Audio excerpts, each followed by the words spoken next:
Let's count down the top 5 signature spells to come out of Rivals of Ixalan for Oathbreaker. Remember, Oathbreaker is a format where you get a planeswalker as well as an instant or sorcery called your signature spell in the command zone.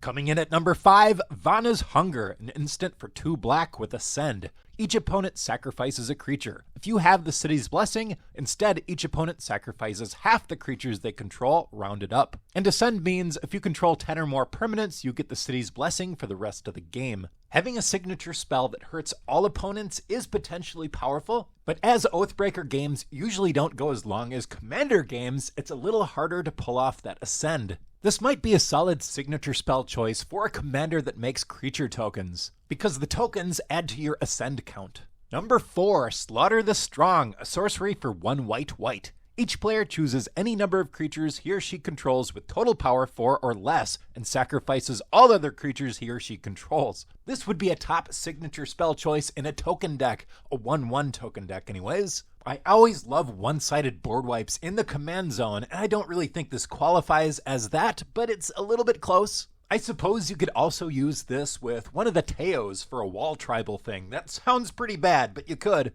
Number 3, Sphinx's Decree, which is a sorcery for 1 and a white. Each opponent can't cast instant or sorcery spells during that player's next turn. Yeah, your opponents can't cast their signature spells on their next turn. That's not exactly game-breaking, but it's definitely annoying, and it's uniquely good in this format. This would seem to fit a stacks type of strategy well. Number 2, Gruesome Fate, a sorcery for 2 and a black. Each opponent loses 1 life for each creature you control. I guess it's just talk about token decks day at Camp MTG, because this one is good for token deck too. If you can get, on average, 4 or 5 creatures out by the time you cast this spell, then you're actually causing quite a bit of life loss for just 3 mana. Remember, this is a 20 life format, so it goes a lot further here. Maybe we'd be able to cast this pre-combat, take a good chunk of their life off, and then attack for the rest. Seems pretty good to me, but my number 1 pick for top signature spell in Rivals of Ixalan is Arterial Flow, a sorcery for 1 black. Each opponent discards 2 cards. If you control a vampire, each opponent loses 2 life and you gain 2 life.